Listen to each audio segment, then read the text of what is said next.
ఊహించలేని మేలులతో నింపిన నా యేసయ్యా నీకు నా వందనం. ఊహించలేని మేలులతో నింపిన నా యేసయ్యా నీకు నా వందనం.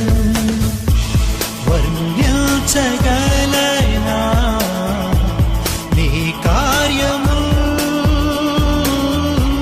వివరించగలనా నీ మేలులను. వర్ణించగలనా నీ కార్యము, వివరించగలనా నీ మేలులను.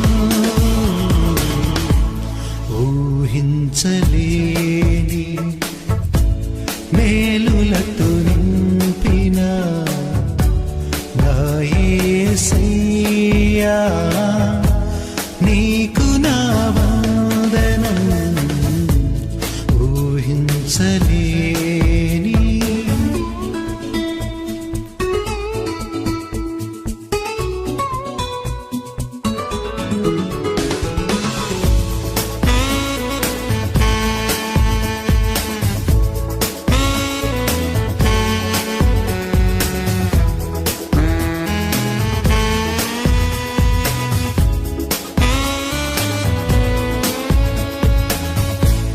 మేలులతో నా హృదయం తృప్తిపరచినావు. రక్షణ పాత్ర పూచి నిన్ను స్తుతియుతును. మేలులతో నా హృదయం తృప్తిపరచినావు. రక్షణ పాత్ర పూచి నిన్ను స్తుతియుతును. ఇశ్రాయేలు దేవుడా నా రక్షకా స్తుతియుతును నీ నామమును. ఇశ్రాయేలు దేవుడా నా రక్షకా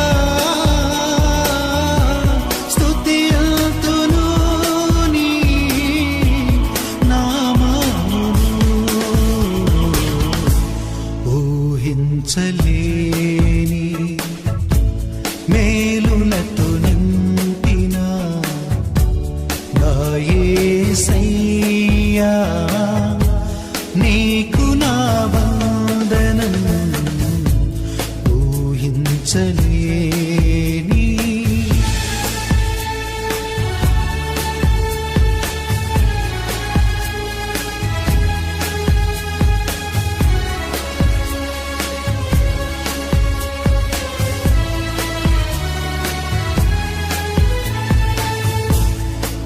దీన స్థితిని నీవు మార్చినావు.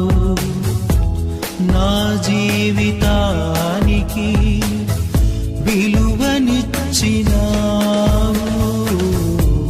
నా దీన స్థితిని నీవు మార్చినావు.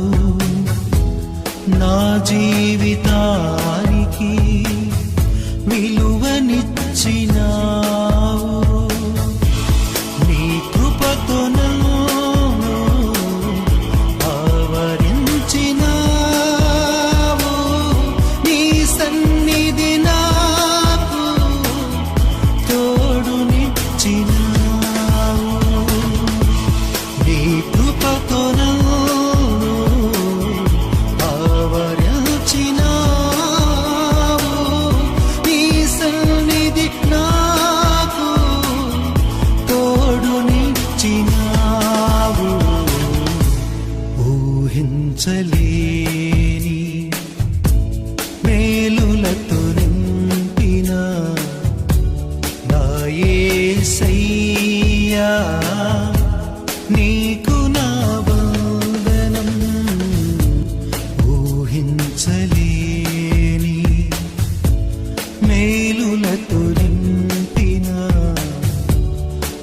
యేసయ్యా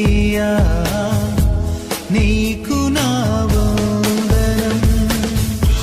వర్ణించగలనా నీ కార్యములు, వివరించగలనా నీ మేలులు. వర్ణించగలనా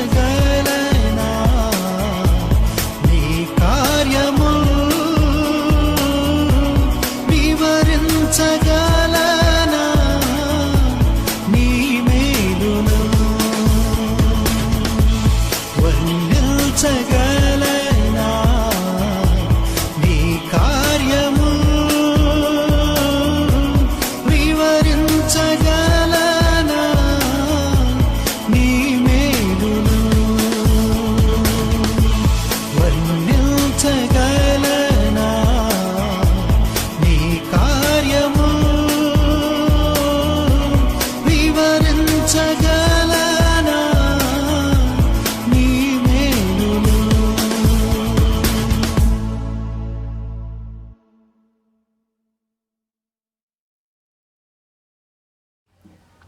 ప్రైజ్ ది లార్డ్.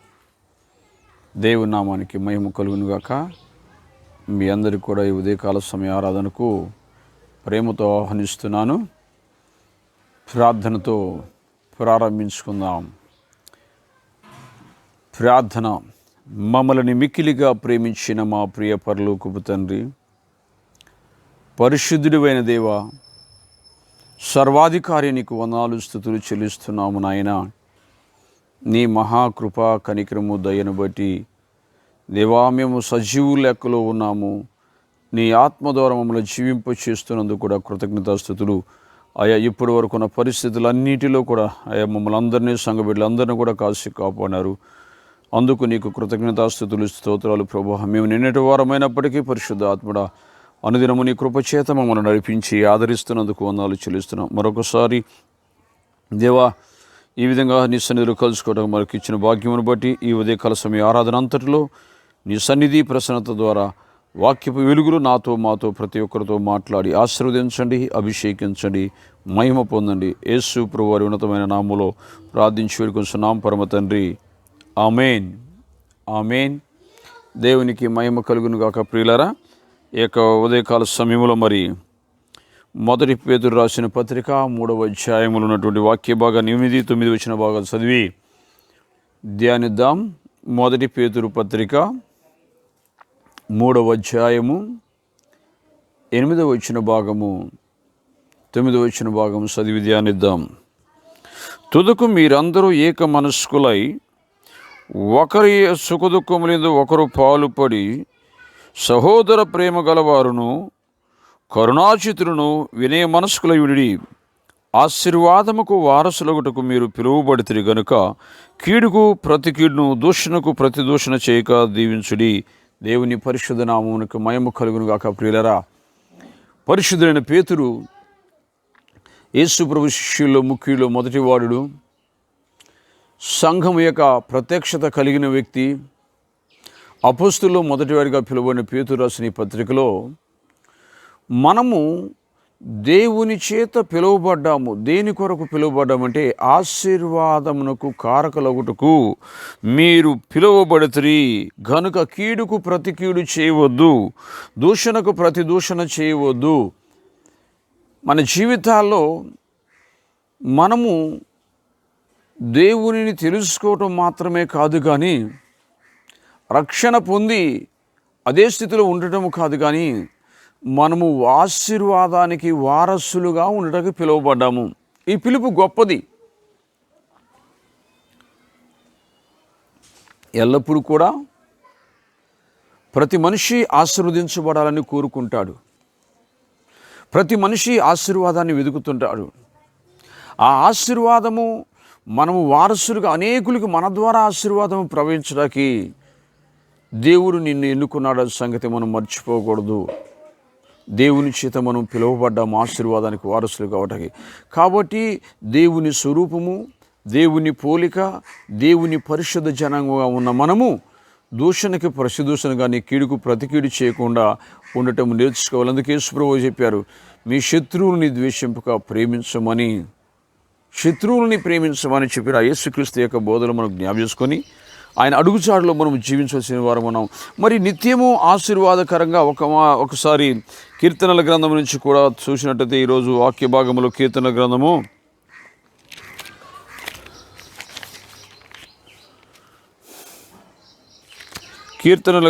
21:6 చూద్దాం. నిత్యము ఆశీర్వాదముకు కారకుడుగా ఉన్నట్లు నీవు అతను నియమించి ఉన్నావు. నిత్యము ఆశీర్వాదముకు కారకుడుగా ఉన్నట్టుగా నీవు అతనిని నియమించితివి. అదే అధ్యాయం 3వ వచనంలో కూడా చూసినట్లయితే శ్రేయస్కరమైన ఆశీర్వాదంతో నీవు అతన్ని ఎదుర్కొనుచున్నావు. ఆశీర్వాదముతో దేవుడు ఎదుర్కొంటున్నాడు. మనం బైబిల్ గ్రంథంలో చూసినట్టు ప్రియులారా, నిత్య ఆశీర్వాదకరంగా ఉన్న కొందరి పేర్లు మనం అబ్రహాము నిత్యము ఆశీర్వాదకారకుడిగా ఉన్నాడు. దావీదు నిత్య ఆశీర్వాదానికి కారకుడుగా, ఆ దావీదుతో దేవుడు నిబంధన చేశాడు, అబ్రహాముతో నిబంధన చేశాడు.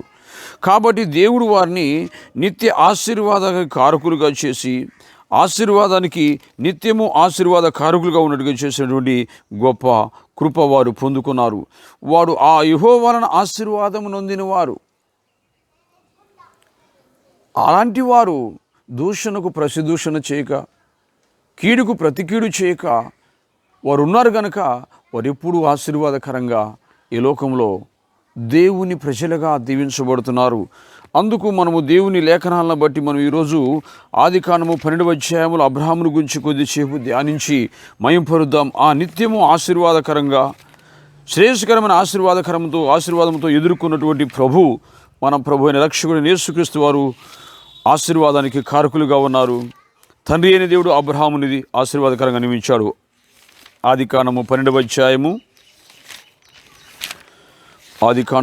అధ్యాయములో మొదటి 2 వచనాలను చదువుదాం. యెహోవా, ఆదికాండము 12వ అధ్యాయము మొదటి 2 వచనములు.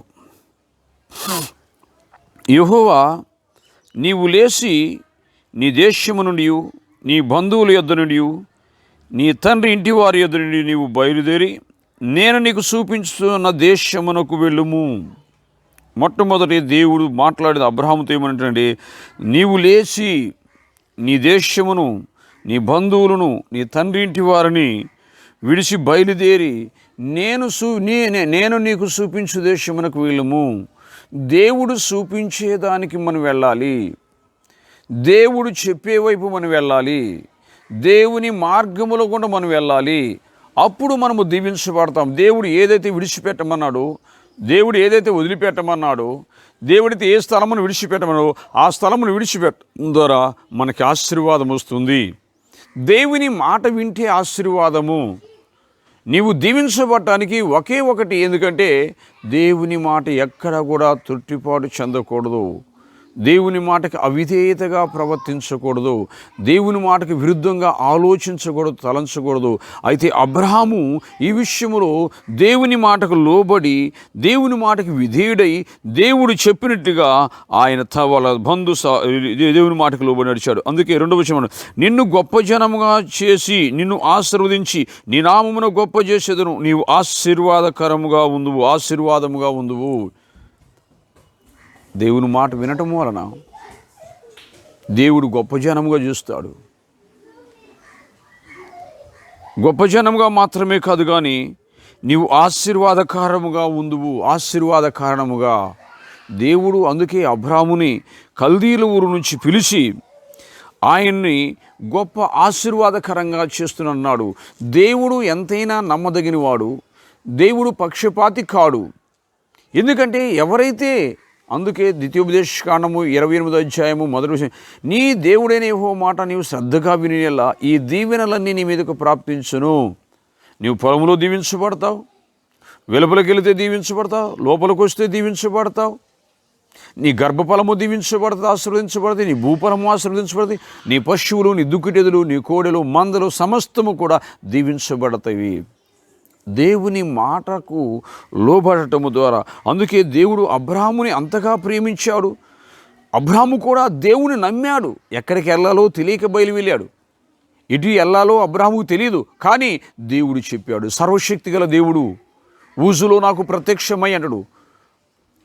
దేవుని యొక్క ప్రత్యక్షతను బట్టి, దేవుని వాక్కును బట్టి అబ్రాహాము దేవుని మాట ప్రకారంగా ప్రయాణము సాగించాడు. అందుకు అబ్రాహాముతో నిన్ను గొప్ప జనము కావటానికి మనము దేవునికి వెళ్ళటం, మందిరంకి వెళ్ళటం మాత్రమే కాదు, కానీ వాక్యం చదవటం మాత్రమే కాదు, ఆ వాక్యాన్ని మనం వినటం ద్వారా, ఆ వాక్యాన్ని మనం విధేయత చూపేయడం ద్వారా, ఆ వాక్యానికి లోబడటం ద్వారా మనం ఆశీర్వదించబడతాము. నీవు నిత్యము ఆశీర్వాదకారకుడుగా ఉన్నట్టుగా దేవుడు నిన్ను నియమించాడు. ఇది మన ఆమేన హల్లెలూయా. ఎందుకంటే దేవుడు నిన్ను పిలిచినప్పుడు, దేవుడు నిన్ను ఎన్నుకున్నప్పుడు, దేవుడు నిన్ను ప్రత్యేకించినప్పుడు దేవుడు నీ కొరకు గొప్ప ప్రణాళిక కలిగి ఉన్నాడు. అబ్రాహాముతో ఉన్న ప్రణాళిక ఏదంటే నిన్ను గొప్ప జనముగా చేసేదను, నిన్ను గొప్ప ఆశీర్వాదకరంగా చేసేదను. ఆశీర్వాదకరంగా ఎవరికి? అనేకులకి ఆశీర్వాదకరంగా. కింద మాట ఏమంటున్నాడు 2వ వచనంలో, ఆశీర్వాదకరంగా ఉందువు, నిన్ను ఆశీర్వదించు వారిని ఆశీర్వదించదను, నిన్ను దూషించు వారిని శపించదను. భూమి యొక్క సమస్తము వంశములు నీ యందు ఆశీర్వదించబడిన అబ్రాహాముతో అనగా, భూమి యందు సమస్త వంశములు అబ్రాహాము యందు ఆశీర్వదించబడబోతున్నావు. సమస్త వంశములు, ప్రతి మనుషుడు. అయితే ప్రియులారా, ఆ మాటకి అబ్రాహాము దాన్ని నమ్మాడు, ఆ మాటకు లోబడ్డాడు, ఆ మాట ప్రకారంగా దేవుని వెంబడించాడు. దేవునికే మహిమ కలుగునుగాక. హల్లెలూయా. ప్రియులారా, మన జీవితంలో దేవుని అలా చెప్పినప్పుడు అబ్రాహాము లేచి ప్రత్యక్షమైనటువంటి దేవుని మాట చొప్పున ఆ స్థలాన్నంతా విడిచిపెట్టి బయలుదేరి ఆయన వెళ్ళి గుడారం వేసుకున్నాడు. హాయికి తూర్పున బేతెరుగును హాయికి మధ్య బేతెరుగు గుడారం వేసుకున్నాడు. అక్కడ గుడారం వేసి యెహోవాకు ఒక బలిపీఠము కట్టి యెహోవా నామమున ప్రార్థన చేసెను. అబ్రాహాము ఇంకను ప్రయాణం చేసు దక్షిణ దిక్కుగా వెళ్ళెను. దేవుడు చెప్పినట్టుగా ప్రయాణమవుతున్నాడు. ప్రయాణమవుతూ అక్కడ ఆగిన చాట ఎక్కడైతే మొట్టమొదట ఆగాడో అక్కడ మొట్టమొదటి చేసిన పని ఏమిటంటే యెహోవా నామమున బలిపీఠము కట్టాడు. బలిపీఠము కట్టి అక్కడ బలి అర్పించి దేవుని నామంలో ప్రార్థన చేయటం ప్రారంభించాడు. అది క్రైస్తవ విశ్వాస జీవితంలో అబ్రాహాములో ఉన్న ఒక మంచి లక్షణం. అది క్రైస్తవుడుగా మనము కూడా ప్రతి స్థలములో ప్రార్థనా బలిపీఠాలు కట్టాలి. మన గృహంలో ప్రార్థనా బలిపీఠాలు ఉండాలి. నిత్యము దహన బలి మీద యోబు ఎలా ప్రార్థన చేశాడో తన కుటుంబం నిమిత్తము, అబ్రాహాము ఏ విధంగా బలిపీఠాన్ని కట్టి దేవుని ఆరాధించాడో అటు ఆరాధన జీవితాన్ని మనము కలిగి ఉండాలి. అప్పుడు మనం ఆశీర్వదించబడతాం. కావున ప్రియులారా, దేవుడు అబ్రాహాముతో చెప్పినట్టుగా అబ్రాహాము వెళ్తా ఉన్నాడు. దేవుని స్తోత్రం. ఈరోజు నేను దేవుని మాటకి ఎంతగా విధేయత చూపెడతానో ఒకసారి ఆలోచించుకోవాలి ప్రియులారా. దేవుని యొక్క మాటను మనం నమ్ముతూ, దేవుని మాటకు లోబడుతూ దేవుని చిత్తాన్ని జరిగించాలి. అప్పుడు దేవుడు మన పట్ల తన యొక్క కృపను వెల్లడి చేస్తారు. దేవుని స్తోత్రం. హల్లెలూయా. ఒక మాట 15వ అధ్యాయం చూద్దాం. 15వ అధ్యాయంలో 15వ అధ్యాయము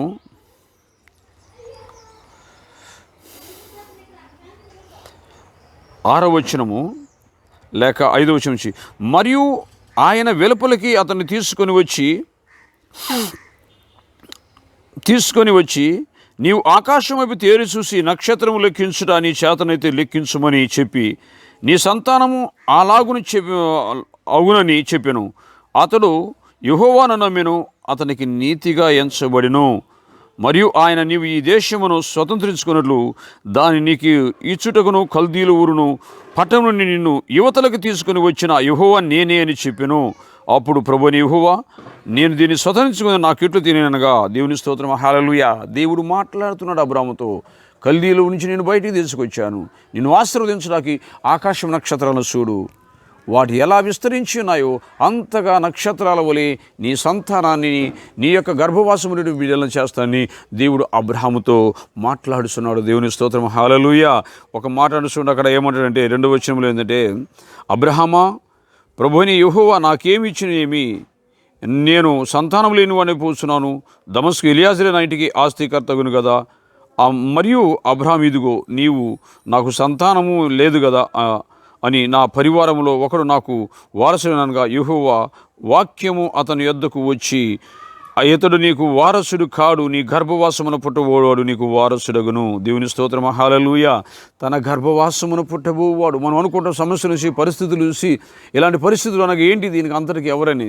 కానీ దేవునికి అన్నీ తెలిసినవాడు కనుక నీ పని వాళ్ళు ఎవడు నీకు వారసుడు కాడు, అతడు వారసుడు కాడు. నీ గర్భవాసములు పుట్టినవాడు నీకు వారసుడిగా పుట్టబోతున్నాడని దేవుడు చెప్పాడు. 75 సంవత్సరాలు వచ్చినాయి. ప్రియులరా, అట్టి వయసులో దేవునితో నడవటం ప్రారంభించాడు, విశ్వాసంలో నడవటం ప్రారంభించాడు, దేవుని నమ్మాడు. విశ్వాసంలో అతడు బలహీనుడు కాలేదు. విశ్వాసంలో బలహీనుడు కాక దేవుని నమ్మాను, అది అతనికి నీతిగా ఎంచబడదు. మనం నమ్ముతాము. మనం నమ్మినప్పుడు దేవుడు దాన్ని నీతిగా ఎంచుతున్నాడా? మనం సగం నమ్మటం సగం నమ్మకం ఉంటే అది దేవుని దృష్టిలో ఎలా ఉంది? దీవెనకరంగా ఉందా? ఆశీర్వాదకరంగా ఉందా? అందుకే దేవుడు అబ్రహాము యొక్క గర్భమును ఆశీర్వదించినట్టుగా మనం చూస్తున్నాం. అబ్రహాము యొక్క ఆశీర్వాదము గర్భవాసమును ఆశీర్వదించి ఆయన ఒక మాట చెబుతుంది, ఆకాశ నక్షత్రాలు లక్ష్యపెట్టు. ఆమెన్, హల్లెలూయా. మనం నమ్ముతూ అనేకసార్లు సందేహపడతాం, అనేకసార్లు అనుమానం పడతాం, అనేకసార్లు దేవుడు చేస్తాడో చేయడో, ఇది జరిగిందో జరగదు, సందేహం, అనుమానము. సందేహించడానికి ప్రభువు అది ఏమీ దొరకదని యాకోబు పత్రిక 1వ అధ్యాయంలో 5-6 వచనాల్లో మనం చూస్తున్నాం. కాబట్టి అబ్రహాము సందేహించలేదు. నక్షత్రాలు ఉంటారంటే ఉంటారు ప్రభు అని నమ్మాడు. ఇశ్రాయేలు వారు ఉంటారంటే ఉంటారు ప్రభు అని నమ్మాడు.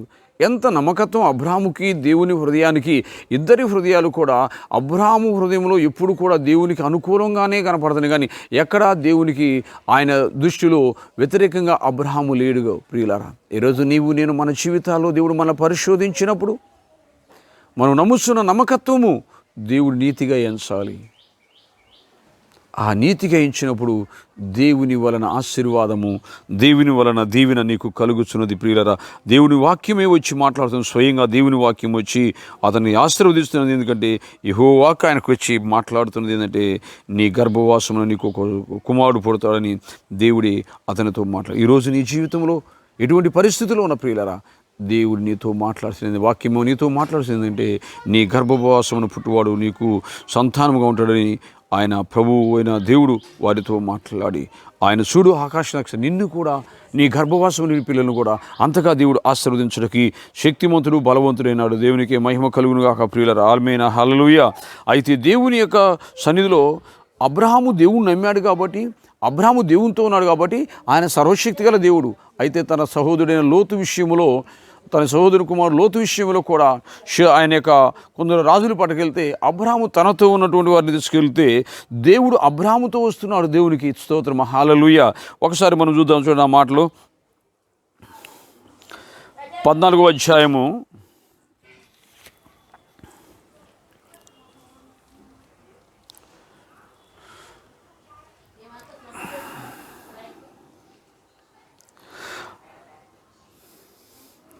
15వ వచనం నుంచి, అబ్రహాము తన తమ్ముడు చెరపట్టబడిన విని తన ఇంట పుట్టిన అలవరసబడిన 310 మండుగురిని వెంటబెట్టుకొని దాను మట్టుకు ఆ రాజులను తరిమెను. రాత్రివేళ అతడు అతని దాసులను వారికి ఎదురుగాను మనలు తీర్చి వారిని కొట్టి దమస్కునకు ఎడమతడున హోబా మట్టుకును తరిమిరి. ఆస్తి యావత్తును తిరిగి తెచ్చి తన తమ్ముడైన లోతును అతని ఆస్తి, స్త్రీలను, ప్రజలను తిరిగి తీసుకొని వచ్చెను. అతడు కదొర్లాయోమెరు అతనితో కూడానున్న రాజుని ఓడించి తిరిగి వచ్చినప్పుడు సొదొమ రాజు అతను ఎదుర్కొంటుకును రాజు లోయలో అను షావే లోయ మట్టుకును బయలుదేరి వచ్చెను. మరియు షాలేము రాజు అనే మెల్కీషెదెకు రొట్టెను ద్రాక్షరసం తీసుకుని వచ్చెను. సర్వోన్నతుడు దేవునికి యాజకుడు. అప్పుడు అబ్రహామును ఆశీర్వదించి, ఆకాశమును భూమిని సృష్టికర్తైన సర్వోన్నతుని దేవుని వల్ల నీవు ఆశీర్వదించబడదుగాక అని, నీ శత్రువులు నీ చేతికి అప్పగించిన సర్వోన్నతుని దేవుని స్తుతించబడుగాక అని చెప్పెను. అతడు అన్నిటిలోనూ అతనికి 10 వంతు ఇచ్చెను. దేవునికి మహిమ కలుగునుగాక. ప్రియులారా, దేవునికి స్తోత్రం, హల్లెలూయా. అయితే దేవుని యొక్క సన్నిధిలో అబ్రహాము దేవునికి ఇష్టముగా ఉన్నాడు కాబట్టి అబ్రహాముతో దేవుడు ఎప్పుడు తోడై ఉంటున్నాడు.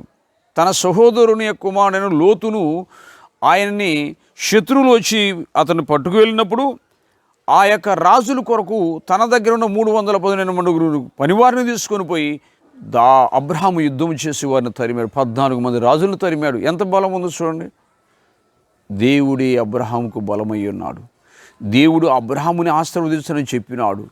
దేవుడు నీ శత్రువుకు నేను శత్రువు అని చెప్పాడు.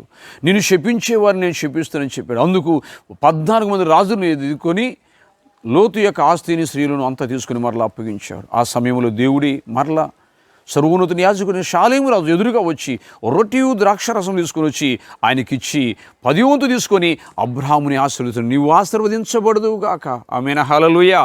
అబ్రాహాము విషయంలో అబ్రాహాము యాజకుడైనటువంటి షాలీము రాజుకి తన యావత్ రాబడిలో ఎవరు ధర్మశాస్త్రం లేదు, యాజకులు లేరు. అక్కడ దేవుని నమ్మాడు, దేవునితో నడుస్తున్నాడు కాబట్టి దేవునికి ఇవ్వాలని తన హృదయంలో తన మనసులో ఆ నిశ్చయత కలిగింది. ఎందుకంటే దేవునికి తనతో ఎల్లప్పుడూ ఉండేవాడు గనుక, దేవుడు తనతో పోరాటంలో వచ్చాడు గనుక ఇప్పుడు తన యొక్క రాబడి అంతట్లో కూడా 10వ వంతు తీసుకొని, కాబట్టి అబ్రహాము అన్నిటిలో తన రాబడిలో దేవునికి 10వ వంతు ఇచ్చాడు. మెల్కీషెదెకును షాలేము రాజు సమాధానానికి అధిపతిని.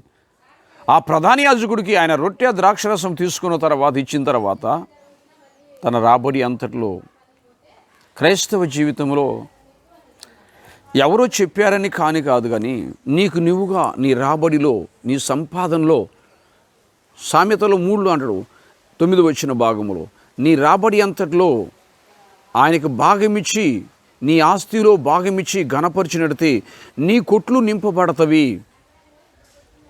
ధాన్యము సమృద్ధిగా ఉంటుంది. దేవుని వాక్యము ఏమి చెబుతుందో దాన్ని నెరవేర్చాడు అబ్రహాము. ఎప్పుడు కూడా దేవుని వాక్యానికి మనము అవిధేయతగా నడుచుకోకూడదు. ఆశీర్వదించబడాలి, దీవించబడాలని కోరుతున్న నీవు దీవెన నీ ఇంట్లో ఉండాలి. దీవెన నీ ద్వారా ఇతరులకు, నీ బంధువులకి, నీ స్నేహితులకి, నీ అన్నదమ్ములకి, నీ అక్కచెల్లెలకి, ఇరుగు పొరుగు వారికి, అన్ని చెల్లెలు కూడా ఆశీర్వాదం నీ ద్వారా వెళ్ళాలి అంటే నీవు వాక్యమును ఎప్పుడు కూడా విడనాడకూడదు. వాక్యం ఎప్పుడు నీకు నిష్ప్రయోజనము కాకూడదు. వాక్యం అన్ని విషయాల్లో ప్రయోజనకరమైనది. అయితే అబ్రహాం ఇచ్చాడు, 10వ వంతు ఇస్తే దేవుడు అబ్రహాముని ఎంతగా ఆశీర్వదించాడంటే ప్రియులారా, అబ్రహాముని భూమి భరించలేనంత ఆశీర్వాదము అబ్రహాముకు కలిగించాడు. ఇచ్చుట ధన్యత పుచ్చుకొనుట కంటే నీ లేఖనాలు చెబుతున్నవి. కావున నీవు నీ రాబడిలో దేవునికి ఇచ్చి ఆస్తిలో భాగం ఇచ్చినప్పుడు దేవుడు నీవు చూస్తూ మర్చిపోవటకు అన్యాయస్తుడు కాడు. అందుకే అబ్రహాముతో దేవుడు తోడయుండి అబ్రహాముని అంతగా ఆశీర్వదించాడు, అబ్రహాముని అంతగా దీవించాడు. అబ్రహాముతో ఒక ప్రమాణం చేసిన చూడండి,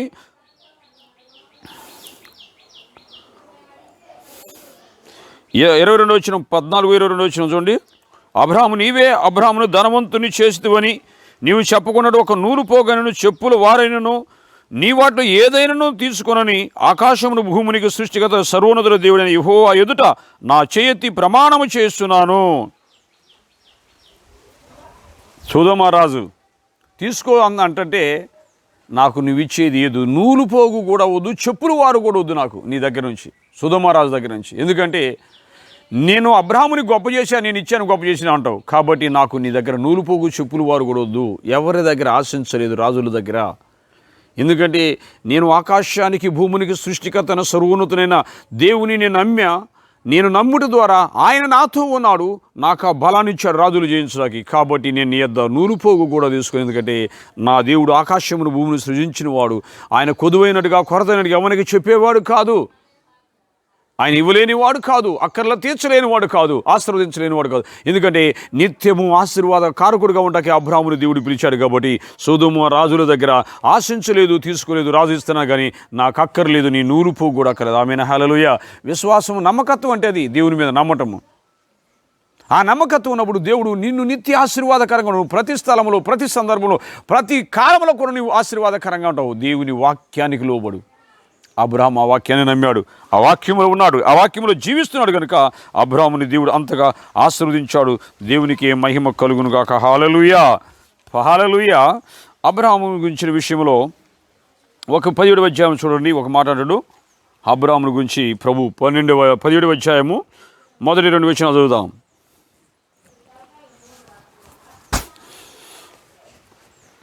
అబ్రహాము 99 ఏండ్ల వాడైనప్పుడు యెహోవా అతనికి ప్రత్యక్షమై, నేను సర్వశక్తి గల దేవుడును, నా సన్నిధిలో నడుచుచు నిందారహితుడవై ఉండుము, నాకును నీకును మధ్య నా నిబంధన నియమించి నిన్ను అత్యధికంగా అభివృద్ధి పొందించదని అతనితో చెప్పగా అబ్రహాము సాగిలపడగా దేవుడు అతనితో మాట్లాడి, ఇదిగో నేను నియమించిన నా నిబంధన నీతో చేసి ఉన్నాను, నీవు అనేక జనములకు తండ్రి వగుదువు, ఇక మీదట నీ పేరు అబ్రహాము అనబడదు, నిన్ను అనేక జనములకు తండ్రిగా నియమించింది గనుక నీ పేరు అబ్రహాము అనబడును, నీకు అత్యధికముగా సంతానాభివృద్ధి కలుగు చేసి నీలోంచి జనములు వచ్చినట్టుగా నియమించుదును, రాజులు నీ నుంచి వచ్చెదరు, నీకును నేను నీకును నీ తర్వాత నీ సంతనికి దేవుడయ్యుందును, నాకును నీకును తర్వాత వారి తరములను ఈ సంతకి నా మధ్య నా నిబంధన నిత్యంగా స్థిరపరిచేదను. దేవునికి మహిమ కలుగును గాక. దేవుడు అబ్రహాముతో ఒక నిబంధన చేస్తున్నాడు. ఏమిటి ఆ నిబంధన అంటే, అబ్రహామా 99 ఏళ్ల వాడయ్యున్నాడు, వృద్ధుడయ్యున్నాడు. ఆ సమయంలో దేవుడు అబ్రహాముతో ప్రత్యక్షమై, నేను సర్వశక్తి గల దేవుణ్ణి, పిల్లలు లేరని బాధపడుతున్నాడు. 99 సంవత్సరాలు వచ్చినాయి, మన నిరీక్షణ లేనటువంటిది. కానీ అబ్రహాముకు ఒక నిరీక్షణ దేవుడు చెప్పాడు కదా, చేస్తాడు.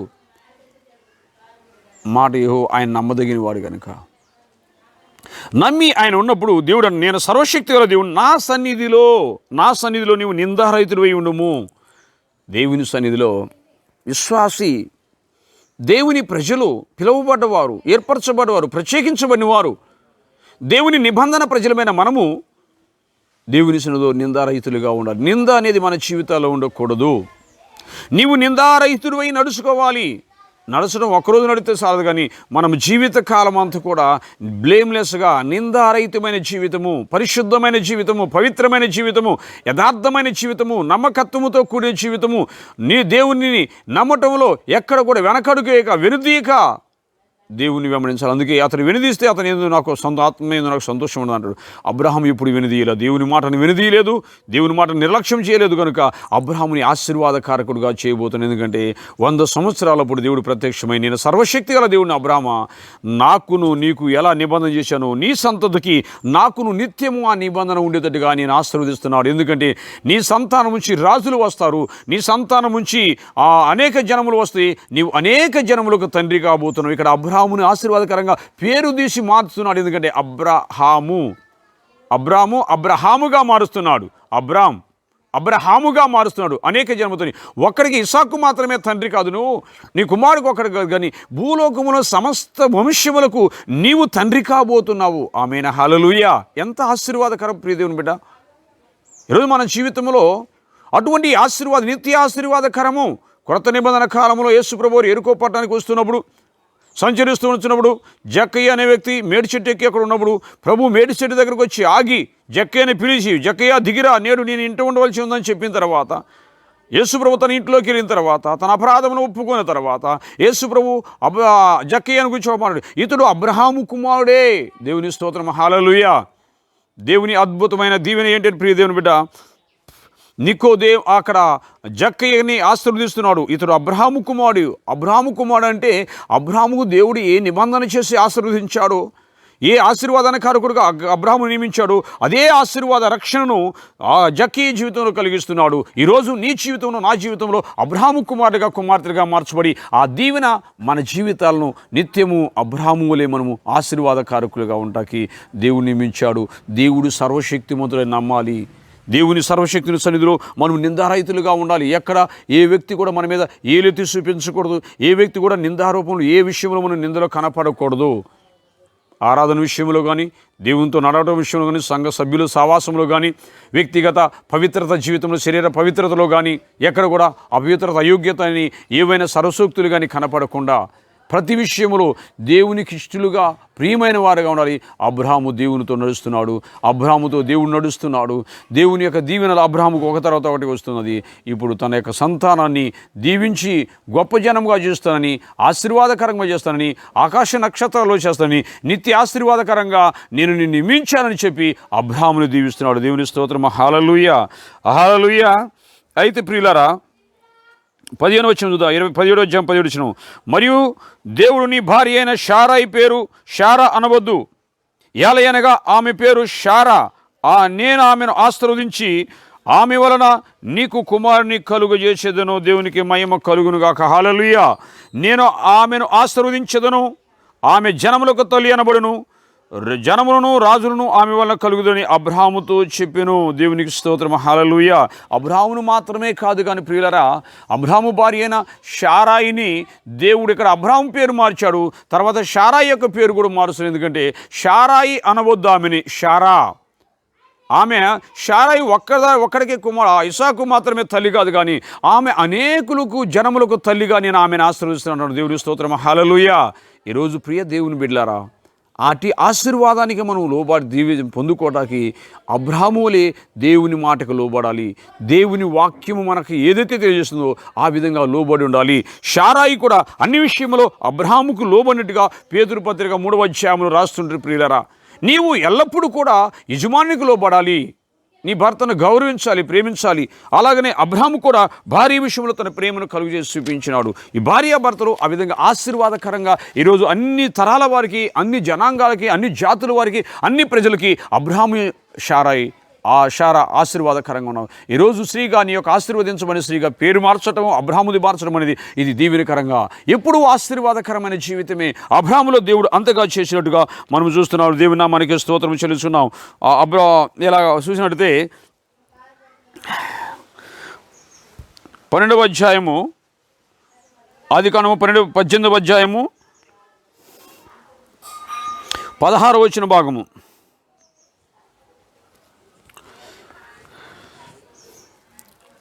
అప్పుడు ఆ మనుషులు అక్కడ నుండి లేచి సొదొమ చూసి అబ్రాహాము వారిని సాగనంపి వారితో కూడా వెళ్ళెను.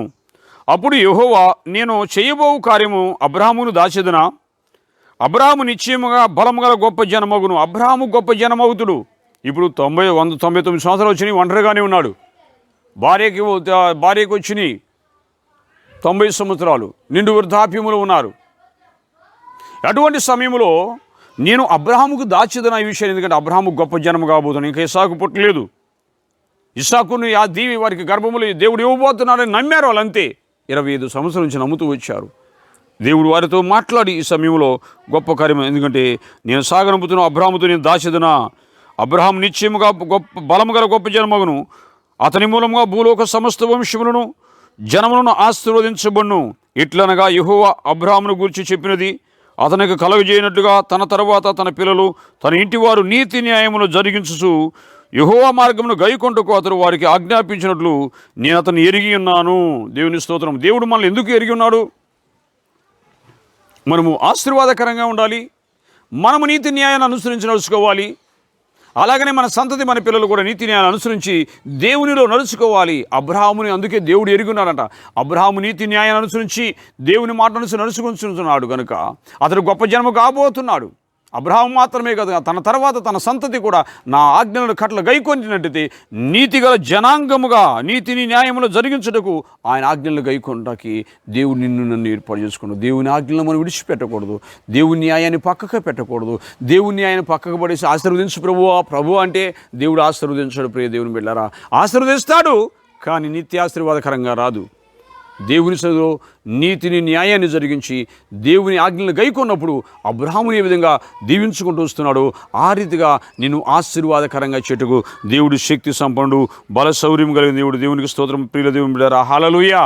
ఈరోజు మన జీవితాల్లో అలాగా దేవుని సన్నిధిలో నీతి న్యాయాలను జరిగించడానికి, ఆయన మార్గాలను గైకొనడానికి మనము ఎల్లప్పుడూ కూడా సంసిద్ధతో ఉండాలి. అది కష్టమైన, భారమైన, శ్రమైన, దుఃఖమైన, వేదనైనా, ఎటువంటి పరిస్థితులున్నా దేవుని యొక్క ఆజ్ఞలకి మనము లోబట్టడానికి, ఆయన నీతి న్యాయ మార్గాలు నడుచుకోవడానికి పరిశుద్ధాత్మ దేవుని యొక్క సహాయం కోరి అబ్రాహాము వలె దేవుని సన్నిధిలో నిందారహితులుగా నడుచుకోవాలి. ఆమేన్, హల్లెలూయా.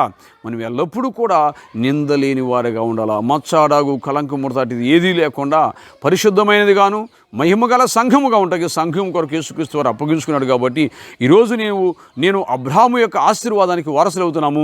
మనకు మాత్రమే కాదు, నీకు, నీ సంతతికి, నీ తరతరాలకు, నీ పిల్లలకు కూడా ఆశీర్వాదాన్ని నీవు అనుభవించే వ్యక్తిగా వారికి ఆశీర్వాదాన్ని కలుగు చేయలాగిన నేను జీవించవలసిన వారమైనాము. దేవుని నామానికి మహిమ కలుగును గాక. ప్రియులారా, దేవుని స్తోత్రం. హల్లెలూయా, హల్లెలూయా. కాబట్టి అబ్రాహాము దేవుని సన్నిధిలో ఆ విధంగా ఆశీర్వదించబడుతూ దీవించబడుతున్నట్టుగా మనం చూస్తున్నాం. దేవునికి మహిమ కలుగును గాక. హల్లెలూయా.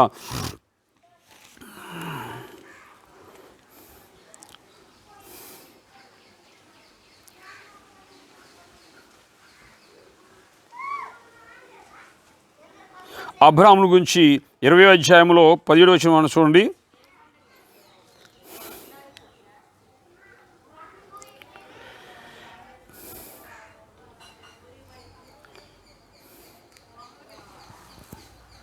క్షమించండి, 21వ అధ్యాయమును మనం చూద్దాం. 21వ అధ్యాయము మొదటి వచనం. యెహోవా తాను చెప్పిన ప్రకారము శారాను దర్శించను. యెహోవా తాను ఇచ్చిన మాట చొప్పున శారాని గురించి చేసెను. ఎట్లనగా దేవుడు అబ్రహాముతో చెప్పిన నిర్ణయ కాలంలో శారా గర్భవతి ముసలితనమున అతనికి కుమారుని కనెను. అప్పుడు అబ్రహాము తనకు పుట్టినవాడు తనకు శారాను కనినవాడనైనా తన కుమారుడు ఇస్సాకును పేరు పెట్టెను. మరియు దేవుడు అబ్రహామును ఆజ్ఞాపించిన ప్రకారంగా అతడు 8వ దినముల వాడై ఇస్సాకు అను తన కుమారుడికి సున్నతి చేయించెను. అబ్రహాము కుమారుడైన ఇస్సాకు అతనికి పుట్టినప్పుడు అతను 100 ఏండ్ల వాడు. అప్పుడు శారా దేవుడు నాకు నవ్వు కలుగు చేసెను, వినువారి వల్ల నా విషయం నవ్వుదురని, మరియు శారా పిల్లలను స్తన్యమించునని ఎవరు అబ్రహాముతో చెప్పెను, నేను అతని ముసలితనమున కుమారుని కంటి కదా అనెను. దేవుని స్తోత్రము, హల్లెలూయా. ప్రియులారా, ఈ విధంగా దేవుని సన్నిధిలో దేవుడు అబ్రహాముని జ్ఞాపకం చేసుకొని 100 సంవత్సరాలప్పుడు దేవుడు అబ్రహాముని జ్ఞాపకం చేసుకున్నారు, శారాయిని జ్ఞాపకం చేసుకున్నారు. అప్పుడు శారాయికి 100 ఏండ్ల వాడు అబ్రహాం అయ్యున్నాడు. శారాయి కూడా వినువారందరూ కూడా నా నవ్వు కలిగేదని చెప్పి ఆమె కుమారుడికి ఇస్సాకు అని పేరు పెట్టి దేవుని మహిమపరిచింది. ఎందుకంటే దేవుడు చెప్పిన మాట ఏదైనాను పొన్నైనను పుల్లైన పోదు. ఎందుకంటే మరుసటి సంవత్సరం నీ కౌగిట్లో కుమారుడు ఉంటాడని చెప్పిన దేవదూతలు చెప్పిన మాట ప్రకారంగా దేవుడు వాగ్దానం చేసిన ప్రకారంగా నీ గర్భవాసం నీకు పుడతాడని, నేను సర్వశక్తి గల దేవుడు అసలు నిందారదిగా ఉన్నామని చెప్పిన దేవుని మాటను బట్టి శారాకి ఆ అబ్రహాముకి కుమారుడు కలిగాడు. ఆ కుమారుడు దీవెనకరంగా ఉన్నాడు. దేవునికి స్తోత్రం, హల్లెలూయా. ప్రియులారా, ఇటువంటి జీవితంలో పిల్లగాడు అయి పెద్దవాడు అయిన తర్వాత 16 సంవత్సరాలు వచ్చిన తర్వాత దేవుడు మరొకసారి అబ్రహామును పరిశోధిస్తున్నాడు.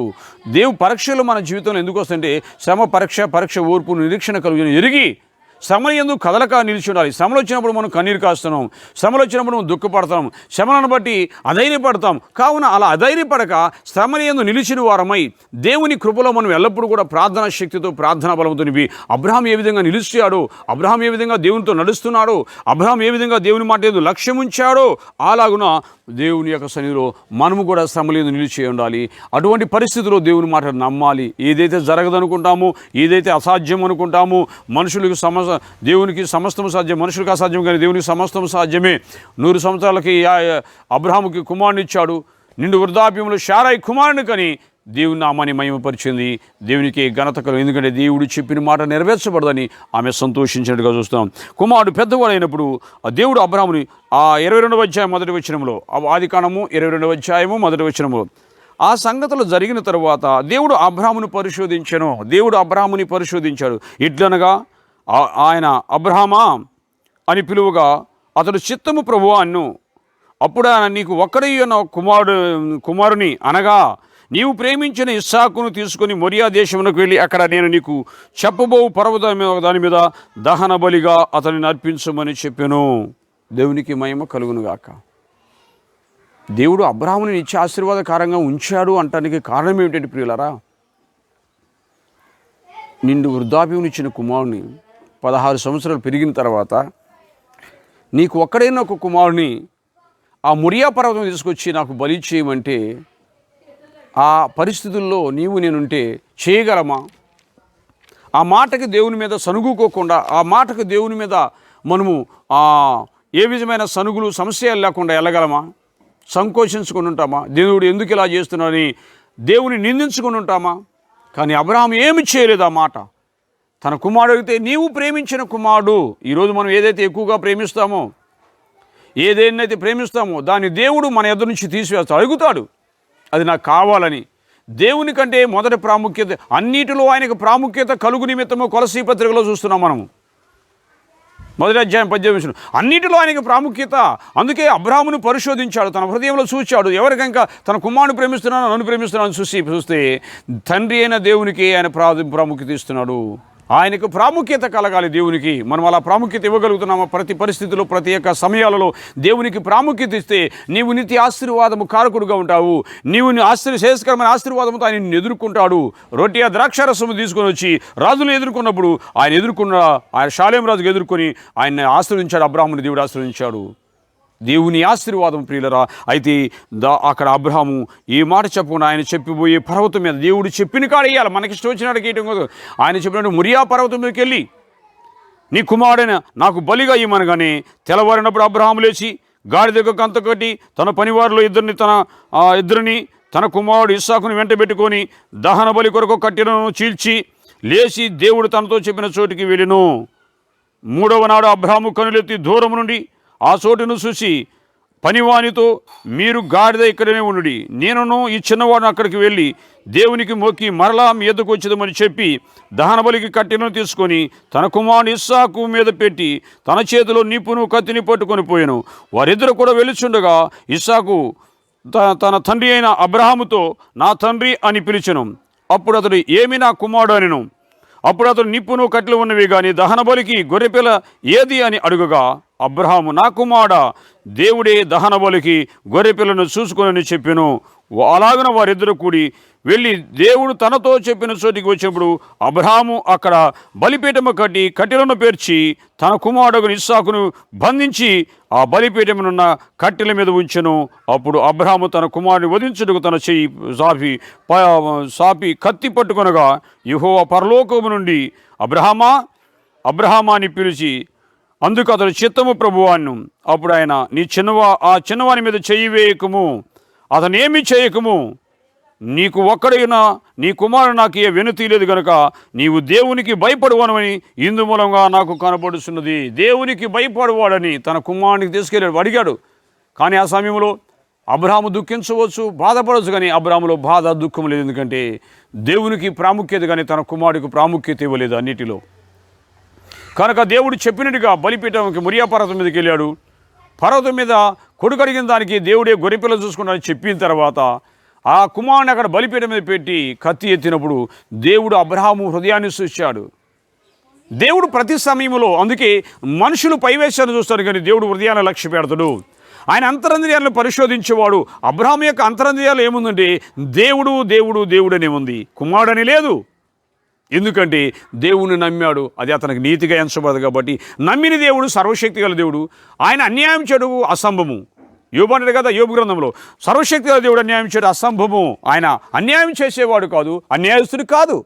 న్యాయమును నీతిని ప్రేమించేవాడు, నీతిని జరిగించేవాడు, నీతిని జరిగించేవారి పట్ల తన దయను ఉంచేవాడు. దేవుని స్తోత్రం, హల్లెలూయా. అలాగున అబ్రహాము విషయంలో దేవుడు పరిశోధించినప్పుడు అబ్రహాము హృదయంలో దేవుడే ఉన్నాడు కానీ కుమారుడు లేడు. అప్పుడు ఆ దేవుడు అంటున్నాడు, అబ్రహామా, నీవు ఒక్కడేను కుమారుని ప్రేమించగా నీవు నన్ను ప్రేమించి నాకు భయపడేవాడు. ఈరోజు దేవునికి భయపడుతున్నాం మనం. అలాగా ఆశీర్వాదం కావాలంటాము, దీవెన కావాలంటాము. నేను ఎప్పుడు ఆశీర్వాదకరంగా ఉండాలనుకుంటాం. ఉండాలి, మంచిదే, దేవుడు చేస్తాడు. దేవుడు పరీక్షించే పరీక్ష నిరీక్ష కలుగు చేయని మనం ఎరగాలి. దేవుడు పరీక్షించినప్పుడు, దేవుడు పరిశోధించినప్పుడు దేవునికి అనుకూలముగా మనం ఉండాలి. మన హృదయం దేవునికి అనుకూలంగా ఉండాలి. దేవుని చిత్తాన్ని చేయటానికి వెనుకాడకూడదు. దేవుని చిత్తాన్ని జరిగించడానికి అధైర్యపడకూడదు. దేవుడు ఏం చేస్తాడని అధైర్యపడి భయపడకూడదు. అబ్రహాము భయపడలేదు కానీ కత్తి ఎత్తాడు. కత్తి ఎత్తి కుమారుడిని వధించబోగానే దేవుడు మాట్లాడుతున్నాడు. ఆమేన్, హల్లెలూయా. ఇంకా అలా కత్తి ఎత్తాడు, పిల్లగాడి మీద పడబోతుంది. కానీ దేవుడు పిలవగానే దేవుని స్వరము ప్రత్యక్షమై అబ్రహామా అన్నాడు. ఆగు, నీ చేయాపు, ఆ పిల్లవాని ఏమి చేయకుంటున్నాడు. హల్లెలూయా. దేవుడు కనికరము గలవాడే కానీ బలిని కోరువాడు కాదని హోషేయ గ్రంథంలో మనం చూస్తున్నాం. కనికరపూర్ణుడైన దేవుడు మనల్ని పరిశోధించేటప్పుడు మన డబ్బు తీసుకోవాలనే మనల్ని శోధించడు. ప్రియులారా, మనకి ఇచ్చేవాడే కానీ మనకు అది తీసుకోడు. ఆయన కుమారుని తీసుకోలేదు కానీ ఒక్క కుమారుని ఇచ్చావు కాబట్టి నీకు అనేక మంది కుమారులు నేను ఇస్తున్నానయ్యా. హల్లెలూయా. సమస్త వంశములు, భూమిలో ఉన్న సమస్త వంశములు నీ యందు ఆశీర్వదించబడునుగా అంటున్నాడు. ఆమేన్, హల్లెలూయా. నీ యందు ఆశీర్వదించబడాలి. నీవు లోబడ్డప్పుడు నీ వల్ల ఆశీర్వదించబడతారు. యేసుక్రీస్తు ద్వారా మానవాళి భూలోకి ఉన్న సమస్త వంశములు ఆశీర్వదించబడుతున్నాయి. ఈరోజు అబ్రహాము యొక్క ఆశీర్వాదము నీ జీవితంలో, నా జీవితంలో మనకు కలగాలంటే మనం ఎల్లప్పుడూ దేవుడు పరిశోధించినప్పుడు, పరీక్షించినప్పుడు దేవుని చిత్తమేదని గ్రహించిన వారమై దేవుడికి చెప్పినట్టుగా చేస్తే మనకు నష్టమేమి కలగదు. వారు అలాగూ చేసి విస్తారమైన చేపలు పట్టారు. దేవుడు చెప్పినట్టుగా చేద్దాం. దేవుని వాక్యం చెప్పినట్టుగా నడుచుకుందాం. వాక్యానికి విరుద్ధంగా నడుచుకోవద్దు. వాక్యానికి వెలుపల ఉండదు. వాక్య సత్యములో నిలిచి వాక్యానుసారంగా జీవించి అబ్రహాములో ఉన్నట్టుగా లోబడితే ఆయన అంటున్నాడు, భూమి యందు సమస్త వంశములు నీ యందు దీవించబడాలి. అబ్రహామా, హల్లెలూయా. దేవుడు ఎప్పుడూ అబ్రహామును దీవెనకరంగా ఉంచాడు. ఈరోజు నీవు నేను కూడా ప్రియులరా, ఆయన అంటున్నాడు. ఇంకొక మాట చూడండి, చెబుతాడు. అక్కడ వచ్చిన చదువుతున్నానా. అయితే దేవుడు ఇందువల్ల నాకు భయపడవాలని కనబడుతున్నది. అప్పుడు అబ్రహాము కనులెత్తి చూడగా పొదలో కొమ్ములతో పొదలో రగులుకుంటున్న ఒక పొటేలు వెనక తట్టు కనబడిను. అబ్రహాము వెళ్ళి ఆ పొటేలును పట్టుకొని తన కుమారుని మారుగా పెట్టి దహన బలి అర్పించెను. ఆ చోటికి యెహోవా ఈరే అని పేరు పెట్టెను. అందుచేత యెహోవా పర్వతం మీద చూసుకొని అని నేటి వరకు చెప్పబడుచున్నది. యెహోవా దూత రెండవ మారు ప్రత్యక్షమై పరలోకం నుండి అబ్రాహాముని పిలిచిటను, నీకు ఒక్కడై ఉన్న నీ కుమారుని ఇక వినతీక ఈ కార్యమును చేసినందున నేను నిన్ను ఆశీర్వదించి ఆకాశ నక్షత్రములు సముద్ర తీరమందరూ ఇసుకరేణువులని నీ సంతానం నిశ్చయముగా విస్తరింపజేసేదను. పిల్లగానివ్వడం ద్వారా ఆశీర్వాదం వచ్చింది ప్రియులారా. హల్లెలూయా. ఈరోజు దేవుడు గొప్పగా నువ్వు ఈ కార్యం చేసినందుకు, నువ్వే కార్యాలు చేయకుండా అందరికీ ఆశీర్వాదం అంటే ఆశీర్వాదం రాదు. అందుకే అబ్రాహాము నిత్యము ఆశీర్వాదకారకుడుగా ఉన్నాడు, నిత్య దేవునికి ఆశీర్వాదకారుడు. మనం కొంచెం విషయంలోనే మనం దేవునికి ఇవ్వడంలో వెనకం చేస్తాం. ఆస్తి అంతా పోయిన ప్రతి కుమారుడు కాపాడుకోవాలనుకుంటాం, కానీ ఆస్తి నుంచి కుమారుడి కంటే దేవుడికి విషయంలో కుమారుడి కంటే దేవుడు ఎక్కువని ప్రేమించాడు, దేవుని కనపరిచాడు. అందుకే భూలోక వంశములు నీ యందు ఆశీర్వదించబడదు అంటున్నాడు. చూడండి అక్కడ ఆయన, మరియు నీవు నా మాట వినినందున భూలోకమును జనములని నీ సంతానములను ఆశీర్వదించబడు. నీ సంతానములు అబ్రాహాము సంతానం ఆశీర్వదించబడతాడు. నీవు నా మాట వినినందున, దేవుని మాట వినకుండా, దేవుని చిత్తం జరిగించకుండా, దేవుని ఉద్దేశ ప్రకారం నడుచుకోకుండా దేవా ప్రభు అన్నప్పుడు మన జీవితంలో మన ప్రార్థన ఇప్పుడు కూడా అంగీకారంగా జరగదు. ఒకవేళ అంగీకరించినా కానీ నీ వలన ఇతరులు ఆశీర్వాదము కలగదు. ఎందుకంటే నీవు దేవుని మాట వింటే నీ వలన అనేక జనములు ఆశీర్వాదించబడతారు. దేవుని మాట ప్రకారం చేసినట్టయితే ఆశీర్వదించబడతారు. నీ పిల్లలను తన కుమారుడు ద్వారా శోధించినప్పుడు కుమారుడు ద్వారా అనేక సంతానాన్ని జీవించి ఆశీర్వదించబోతున్నాడు. ఈరోజు నీ కుమారులను ఇవ్వటానికి నువ్వు అలా సిద్ధంగా ఉన్నావా? దేవుని సేవకులు లేరు, అనేక ప్రాంతాల్లో సేవకులు లేరు. నీ కుమారుని సేవకు ఇవ్వగలవా? దేవుని కొరకు పరిచర్య కొరకు ఇవ్వగలవా? దేవుని సేవకు ప్రతిష్ఠించగలవా? దేవుని యొక్క సేవ బలిపీఠం మీద నీ కుమారుని అర్పించినట్టయితే దేవుడు వేల మంది సంతానాన్ని నీకు అనుగ్రహించగలవు. అనేకులకు తండ్రిగా తల్లిగా ఆశీర్వదించబడతావు. నీ కుమారులు దీవెనకరంగా ఉంటారు, నిత్య ఆశీర్వాదకరంగా ఉంటారు. అబ్రాహాము కానీ, ఇస్సాకు కానీ, యాకోబు కానీ, ప్రతి సందర్భంలో ఏలియా కూడా అబ్రాహాము, ఇస్సాకు, యాకోబులు దేవాన్ని ప్రార్థన చేస్తాడు. చూశారా ప్రియులరా? ప్రతి సందర్భం ఈరోజు కూడా అబ్రాహాము, ఇస్సాకు, యాకోబుల దేవుని మనం ప్రార్థన చేస్తున్నాం. వారి పేరు ఆశీర్వదించబడదు అంతే. అన్ని తరాలలో నిత్య ఆశీర్వాదకరంగా ఉన్నారు అబ్రాహాము కానీ, ఇస్సాకు కానీ, యాకోబు కానీ. నేను అలా దీవించబడడానికి ప్రభువు యేసుక్రీస్తు కృపలో మనం ముందుకు సాగి వెళ్దాం. నేటి ఒక గలతీ పత్రికలో ఒక మాట చూద్దాం. తర్వాత ఇక్కడ అయిపోయింది. నీ సంతానమును ఆశీర్వదించబడి నా తోడని ప్రమాణం చేసినని యెహోవా సెలవిచ్చెను. తర్వాత అబ్రాహాము తన పనివారిని తిరిగి తీసుకొని లేచి అతడు తిరిగి బెయేర్షెబాకెళ్ళెను. అబ్రాహాము బెయేర్షెబాలో నివసించెను. దేవునికి మహిమ కలుగును గాక. అయితే అబ్రాహాము విషయంలో ఒక మాట అంటారు చూడండి ప్రియులారా. గలతీ పత్రిక 3వ అధ్యాయంలో కూడా ఒక మాట అంటున్నాడు. దేవుడు ఏమంటే, నీతిమంతులు విశ్వాసములుగా జీవించును, ధర్మశాస్త్రం విశ్వాస సంబంధమైనది కాదు కానీ దానిని విధుల వల్ల అనుసరించేవాడు వాటి వల్ల జీవించును. ఆత్మను గురించిన వాగ్దానము విశ్వాసం వల్ల మనకు కలుగునట్లుగాను అబ్రాహాము పొందిన ఆశీర్వచనము యేసుక్రీస్తు ద్వారా అన్ని జనులు కలుగుటకై యేసుక్రీస్తు మన కొరకు శాపమాయను. ఆమేన్. దేవుని స్తోత్రం. అబ్రాహాము యొక్క ఆశీర్వాదము యేసుక్రీస్తు ద్వారా మనం అనుభవిస్తున్నాం ఈరోజు. అంటే అబ్రాహాము నిత్య ఆశీర్వాదకారకులుగా పిలువబడ్డాడు. అబ్రాహాము పిలుపు అంత ఉన్నతమైనది కనుక ఆయన భూలోక వంశములని అబ్రాహాము వల్ల దీవించబడుతున్నవి. అబ్రాహాము పేరు చెబితే దీవిస్తాడు. ఎందుకంటే అబ్రాహాము యొక్క ఆశీర్వాదము యేసుక్రీస్తు ద్వారా ఈరోజు కూడా మనం పొందుకోవడానికి కృపనిచ్చాడు. అందుకే అబ్రాహాము నిత్య ఆశీర్వాదానికి కారకుడుగా నిలిచాడు. అబ్రాహాము సంతతి నిత్య ఆశీర్వాదకారకులుగా నిలిచాడు. కావున మనము కూడా అబ్రాహాము వలె దేవుని సన్నిధిలో నిందారహితంగా నడుచుకుంటూ, అబ్రాహాము వలె దేవునికి అన్ని వీటిలో ప్రాముఖ్యత ఇస్తూ, ఆయన్ని గణపరుస్తూ, ఆస్తి విషయంలో, ఆ సంపాదన విషయంలో దశమ భాగం ఇచ్చి ఎలాగా సొలొమోను రాజును గణపరిచాడు, ఆశీర్వదించబడ్డాడు, కుమారుని చాలా ఆశీర్వదించబడ్డారు ప్రియులారా. ఆ విధంగా దేవుని సన్నిధిలో నిత్యాశీర్వాదకారులుగా ఉన్నట్టుగా పరిశుద్ధాత్మ దేవుని యొక్క కృప ఇది మనందరికీ కలుగజేసి ఆశీర్వదించి కాపాడునుగాక. ఆమేన్. ప్రార్థన చేసుకుందాం. సకల ఆశీర్వచనములకు కారణభూతుడా, ప్రేమ గల తండ్రి, అద్వితీయుడా, సత్యదేవ, సర్వాధికారి, నీకు స్తోత్రాలు చెల్లిస్తున్నాం. నిత్య ఆశీర్వాదానికి కారకులుగా ఉంటకు నాయన నాడు అబ్రాహాముని పిలిచావు, నీకు స్తోత్రం.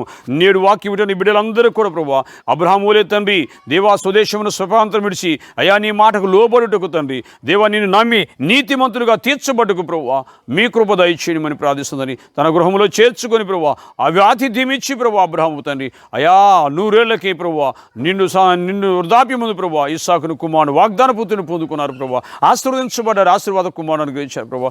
అలా ఇచ్చిన కుమారుడు మరలా పరీక్షించి పరిశోధించినప్పుడు ప్రభువా మరలా మీరు తండ్రి శోధించినప్పుడు తండ్రి అబ్రాహాము కుమారుడు కంటే నేను ఎక్కువ ప్రేమించాడు కనుక ప్రభువా అబ్రాహాము యొక్క సంతానం ద్వారా భూలోక వంశములను ఆశీర్వదించబడి నిబంధన చేసావు తండ్రి. అటు నిత్య నిబంధన నిత్య ఆశీర్వాదకారులుగా పిలిచావు. నీకు వందనాలు. అటు పిలుపులో ప్రభువా నేడు వాక్యం వింటున్న ప్రతి బిడ్డ ప్రతి కుటుంబం కూడా అబ్రాహాము యొక్క ఆశీర్వాదము అబ్రాహాము యొక్క దీవెన ప్రతి కుటుంబం పొందునుగాక. అనుభవించుదురుగాక. దేవ, నీ కొరకు ప్రత్యేకించబడిన బిడ్డలుగా జీవించుటకు, నీవిచ్చిన పిలుపులో జీవించుటకు తండ్రి, నీవిచ్చిన ఏర్పాటులో జీవించుటకు తండ్రి, ప్రతి వారికి నీ ఆత్మ సహాయాన్ని, సాన్నిధ్యాన్ని అనుగ్రహించి మహిమ పొందండి. ఈ సమయంలో ఎవరైనా ప్రభువా బలహీనలేంటి మా సంఘ బిడ్డలు, వారిని తాకండి, విడుదల దయచేయండి, స్వస్థపరచండి, బలపరచండి, కార్యము జరిగించమని ప్రార్థిస్తాము తండ్రి. నీ వాక్యం యొక్క ప్రత్యక్షతలో, నీ బయలుపాటులో ప్రతి ఒక్కరు చూసి నీ మాట అబ్రహాము ఏ విధంగా అన్నాడో ప్రతి ఒక్కరు ఈరోజు వాక్యముని, ఆ వాక్యమును గైకొండు ద్వారా నిత్య జీవాన్ని, నిత్య ఆశీర్వాదం పొందుకొని నీ రాకడ కొరకు జీవించే కృప దయచేసి ఘనత, మహిమ, ప్రభావాలు పొందుతారని యేసుక్రీస్తు వారి ఉన్నతమైన నామములో ప్రార్థించి ప్రతిష్ఠించి వేడుకొంచున్నాం పరమ తండ్రి. ఆమేన్. పరమ తండ్రి అయిన దేవుని ప్రేమ, మన రక్షకుడు యేసుక్రీస్తు వారి యొక్క కృప, పరిశుద్ధాత్మ దేవుని యొక్క అన్యోన్య సహవాసం ఇప్పుడు ఎల్లప్పుడూ సదాకాలంతో నుండి ఆశీర్వదించి అభిషేకించునుగాక. ఆమేన్. ఆమేన్. Praise the lord. అందరికీ వందనాలు. Praise the lord. God bless you. Praise the lord.